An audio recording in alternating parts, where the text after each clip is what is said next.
العالمين وصلى الله على أشرف الأنبياء والمرسلين وعلى آله وصحبه أجمعين ومن تبعهم بإحسان إلى يوم الدين. Est-ce que nous devons surveiller tout ce qu'on dit et tout ce qu'on fait? Non. Est-ce qu'on a le droit de faire ce qu'on veut? Est-ce qu'il nous chante? Là. Nous sommes musulmans, nous sommes soumis à une voie et à une loi et une volonté divine.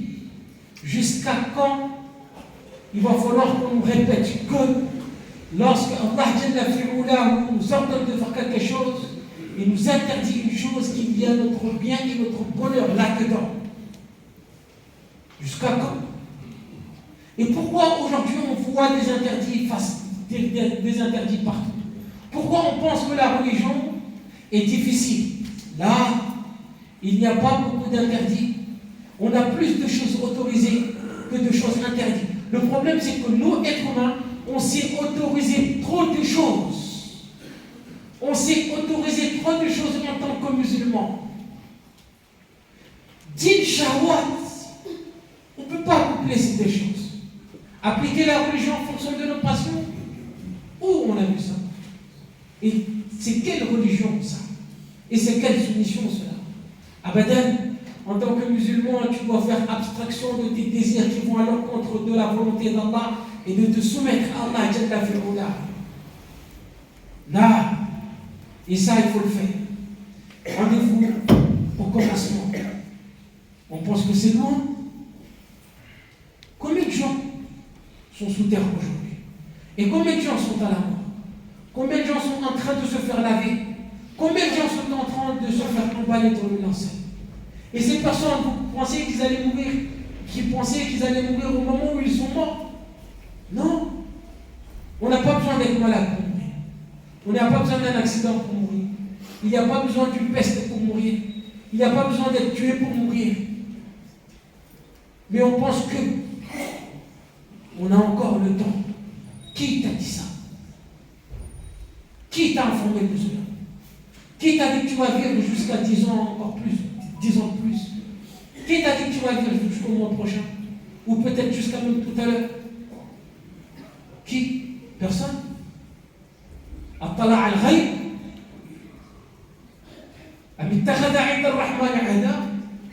Mais imagine-toi lorsque la mort vient et que tu n'es pas prêt. Comment tu vas faire? Qu'est-ce que tu vas faire? Qu'est-ce que tu vas dire? Qui va t'aider? Qui va te porter secours? Il est temps de faire tomber le masque. Il est temps de supprimer tout filtre. Il est temps de se ranger, de prendre conscience qu'il y a un Seigneur qui existe et qui s'appelle Allah, qui doit être adoré sans lui associer quoi que ce soit. Il est temps de prendre conscience qu'un jour viendra, qu'on sera sous terre, qu'on sera emballé, qu'on sera transporté, qu'on sera enterré. Il est temps de prendre conscience que, attention, tout est enregistré, on sera jugé sur nos actes. Il y aura la balance exacte qui sera dressée. Il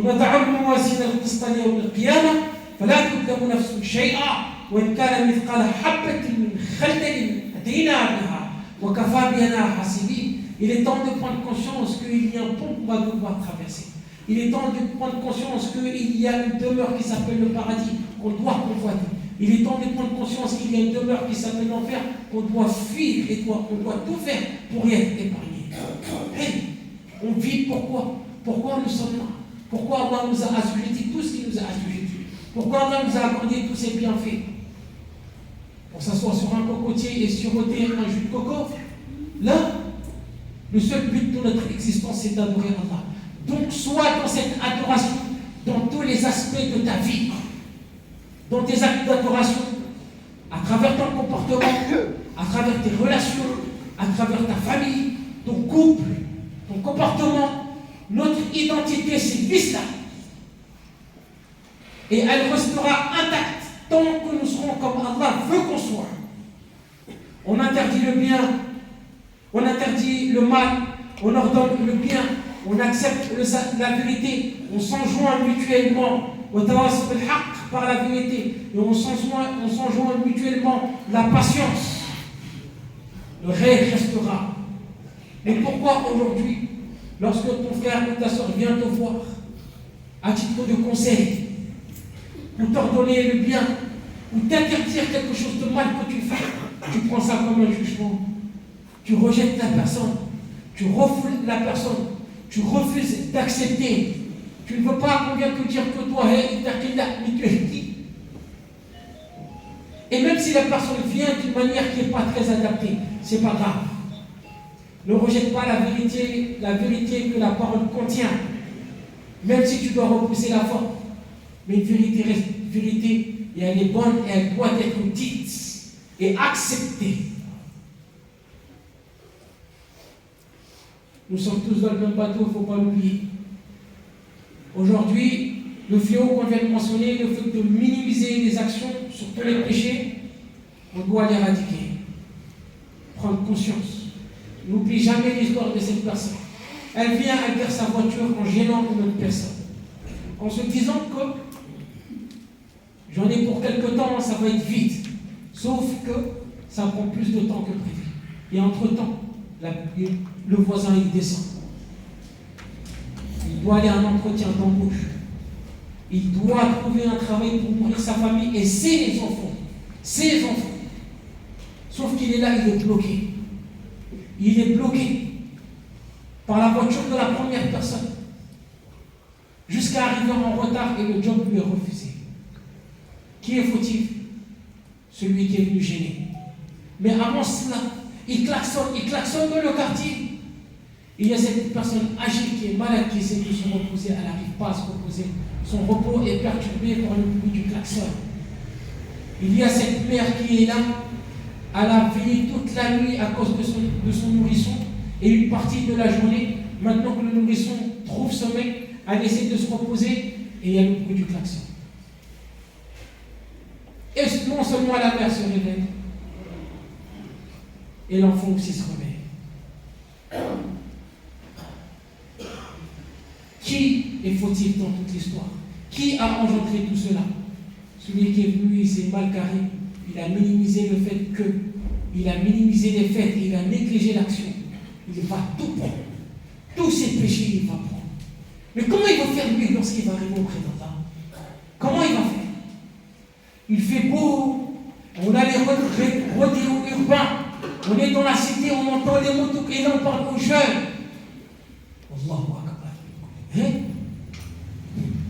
y a beaucoup de conséquences néfastes. Et combien d'actes qu'on juge insignifiants et que c'est vraiment mauvais. Allah te jugera en fonction de ce qu'il y a entre lui et toi, et il te jugera en fonction de ce qu'il y a entre toi et ses créatures. Prépare-toi, préparons-nous. إنهم يرونه بعيدا ونراه قريبا. ربنا آمنا بما أنزلت واتبعنا الرسول فاكتبنا مع الشاهدين. اللهم إنا نسألك حبك وحب من يحبك والعمل الذي يبلغنا حبك. اللهم استرنا فوق الأرض وتحت الأرض والعود عليك. اللهم أصلح قلوبنا وأحوالنا وآت نفوسنا تقواها وزكيها أنت خير من زكاها أنت وليها ومولاها. اللهم اهدنا واهد بنا واجعلنا سببا لمن اهتدى. اللهم اهدنا واهد بنا وجعلنا سببا لمن اهتدى. اللهم اهدنا واهد بنا وجعلنا سببا لمن اهتدى. اللهم لا تؤاخذنا بما فعلنا ولا تؤاخذنا بما فعل السفهاء منا. اللهم لا تجعلنا حجة على أنفسنا. اللهم لا تجعلنا من المفسدين ولا تجعلنا من القانتين. اللهم اجعلنا من الصالحين المصلحين واجعلنا اللهم من عبادك المخلصين المخلصين. اللهم لا تردنا خائبين واهدنا سبل السلام واغفر لنا أجمعين ولجميع موتى المسلمين الذين شهدوا لك بالوحدانية ولنبيك بالرسالة وماتوا على ذلك. اللهم اغفر لهم وارحمهم وعافهم واعف عنهم واكرم نزلهم ووسع مدخلهم واغسلهم بالماء والثلج والبرد ونقيهم من الذنوب والخطايا كما ينقى الثوب الابيض من الدنس. حفظك الله لنا ولنعمتي يا اماه ورحمه الله عليك يا ابتي في الفردوس الاعلى بفضلنا مع النبيين والصديقين والشهداء والصالحين وحسن اولئك رفيقا والحقنا بك في اعلى الجنان. والذين امنوا واتبعتهم ذريتهم بايمان الحقنا بهم ذريتهم وما لحناهم من عملهم من شيء كل امرئ بما كسب رهين. وصلى الله على اشرف الانبياء والمرسلين والحمد لله رب العالمين. Je demande de toi 2 personnes qui sont atteintes d'un cancer. Il y a une petite fille aussi qui a perdu l'œil, qui voit mal. Il y a une autre personne qui est lourdement endettée et il y a multiples problèmes. Allah seul connaît tous les problèmes. Et il est le seul à pouvoir gérer tous les problèmes.